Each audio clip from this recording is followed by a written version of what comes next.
दोस्तों, क्या आप जैसा बनना चाहते हैं वैसा नहीं बन पा रहे हैं, या जो आप चाहते हैं अगर वो नहीं हो रहा है तो आज की ये कहानी आपके लिए ही है। दोस्तों, अगर आप इस कहानी को अंत तक ध्यान से सुनते हैं तो आपको इस कहानी से कुछ ऐसा सीखने को मिलने वाला है जो आपको आपकी लाइफ में बहुत काम आने वाला है। इसलिए इस कहानी को अंत तक जरूर सुनिएगा। दोस्तों, आज आपके पास जो कुछ भी है वो इसलिए नहीं है कि आपकी किस्मत में इतना ही लिखा था या फिर आपकी किस्मत ही खराब है, बल्कि वो इसलिए है क्योंकि आप इतना ही डिजर्व करते हो। दोस्तों, यह प्रकृति बड़ी ही न्यायप्रिय है। यह उसे उतना ही देती है जितने का वह हकदार होता है, चाहे वो ज्ञान हो या धन। अभी आपके पास उतना ही है जितने के आप हकदार हो, लेकिन अगर आपको इससे भी ज्यादा चाहिए तो आपको उसके काबिल बनना होगा। दोस्तों, ऐसा कौन सा गुण है जो आपको काबिल बनाता है? क्या आप उस गुण के बारे में जानना चाहते हैं? अगर आप जानना चाहते हैं तो आप गौतम बुद्ध के जीवन से जुड़ी इस कहानी को ध्यान से अंत तक जरूर सुनिएगा। इस कहानी को सिर्फ समझिएगा मत, बल्कि इस कहानी को अपने जीवन में उतारने की कोशिश भी कीजिएगा। तो चलिए बिना समय गवाए कहानी को शुरू करते हैं। एक बार की बात है, गौतम बुद्ध को एक सभा में प्रवचन देने के लिए जाना था, और जब सभा का समय हुआ तब बुद्ध वहां आए और बिना कुछ बोले ही वहां से चले गए। तकरीबन 100 से भी ज्यादा लोग बुद्ध का उस सभा में इंतजार कर रहे थे, और बुद्ध के इस तरह के व्यवहार को देखकर सभी लोग भौचक्के रह गए, लेकिन किसी ने भी बुद्ध से कोई भी प्रश्न नहीं किया। अगले दिन फिर से सभा का आयोजन हुआ और दूसरे दिन सभा में लोगों की संख्या तकरीबन घट गई। इस बार तकरीबन 80 लोग सभा में बैठे हुए थे। बुद्ध सभा में आए, लेकिन इस बार भी बुद्ध ने वही किया, यानी बुद्ध इस बार भी आए और बिना कुछ बोले ही वहां से चले गए। लोग दोबारा से भौचक्के रह गए, लेकिन किसी ने भी बुद्ध से कोई प्रश्न इस बार भी नहीं किया।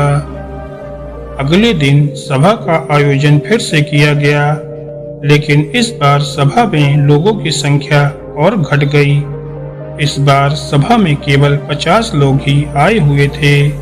बुद्ध सभा में फिर से आए और उन्होंने इधर उधर देखा और बिना कुछ बोले ही सभा से चले गए। उसके बाद कुछ लोग क्रोधित भी हुए, क्योंकि सभी लोग अपना काम छोड़कर आए हुए थे, लेकिन किसी ने भी बुद्ध से इस बार भी कोई प्रश्न नहीं किया। अगले दिन सभा का आयोजन फिर से किया गया, लेकिन इस बार सभा की संख्या और ज्यादा घट गई थी, यानी इस बार सभा में सिर्फ 30 लोग ही आए थे। फिर उसके बाद बुद्ध सभा में आए, मुस्कुराए और फिर से बुद्ध ने वही किया, यानी बिना कुछ बोले ही वहां से चले गए। इस बार भी लोग बहुत क्रोधित हुए और इस बार लोगों ने पीछे से कुछ कहा भी और बड़बड़ाए भी, लेकिन बुद्ध ने उनके किसी भी प्रश्न का उत्तर नहीं दिया। अगले दिन फिर से सभा का आयोजन हुआ और इस बार लोगों की संख्या बहुत ज्यादा घट गई थी, यानी इस बार सभा में कुल मिलाकर 15 लोग ही आए हुए थे। इस बार भी बुद्ध सभा में आए, लेकिन इस बार बुद्ध अपना आसन ग्रहण कर लेते हैं। फिर बुद्ध बोले और बुद्ध ने उन 15 लोगों को उपदेश दिया, और वे 15 लोग ही बुद्ध के भिक्षु बन गए, और आगे चलकर उन 15 लोगों ने ही बुद्ध के ज्ञान को अलग अलग दिशाओं में फैला दिया। फिर एक दिन बुद्ध से किसी ने पूछा कि बुद्ध, आप कई दिनों तक बिना बोले ही सभा से क्यों चले जाते थे? फिर बुद्ध कहते हैं कि मैं उन लोगों को खोज रहा था जो लोग लायक थे यानी कि पहले दिन 100 से भी ज्यादा लोग आए हुए थे। उसमें से ज्यादातर लोग सिर्फ आए हुए थे, उन्हें मेरे उपदेश से कोई भी मतलब नहीं था, वे बस आ गए थे।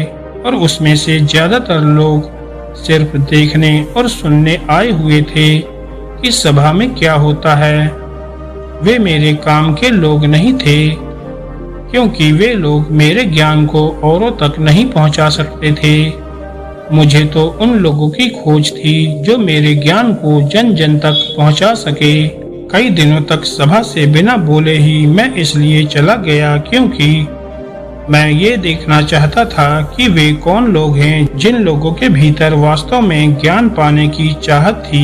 वे लोग अंत तक जरूर रुके, और जो लोग बस ऐसे ही आ गए थे वे लोग पहले या दूसरे दिन ही चले गए।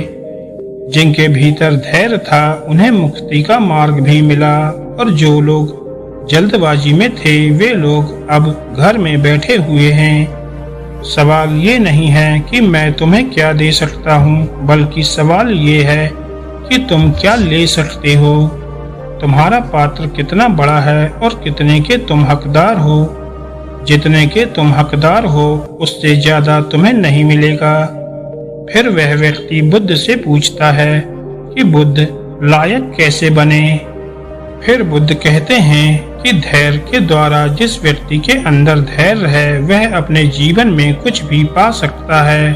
सभा में जितने भी लोग आए हुए थे और उसमें से अंत तक वही रुके जिनके अंदर धैर्य था। चाहे तुम्हारे जीवन में तुम्हारा लक्ष्य जो कुछ भी हो, लेकिन तुम बिना धैर्य के सफलता के चरम तक नहीं पहुंच सकते।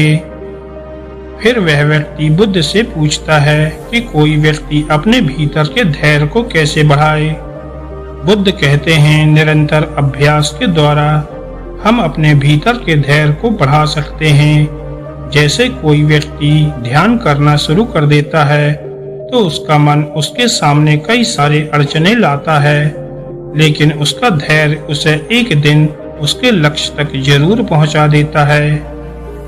फिर वह व्यक्ति बुद्ध से कहता है कि मैं समझ गया बुद्ध, यानी मुझे धैर्य के साथ निरंतर अभ्यास करने की आवश्यकता है। तो दोस्तों, अब आपको समझ में आ गया होगा कि आपके पास वो क्यों नहीं है जो आप पाना चाहते हैं, क्योंकि आप उसके लायक नहीं हैं। आप लायक तभी बनेंगे जब आप अपने भीतर धैर्य को बढ़ाएंगे। और धैर्य कैसे बढ़ेगा? धैर्य बढ़ेगा निरंतर अभ्यास के द्वारा। और अभ्यास कौन करेगा? अभ्यास करेंगे आप, तो फिर करते क्यों नहीं?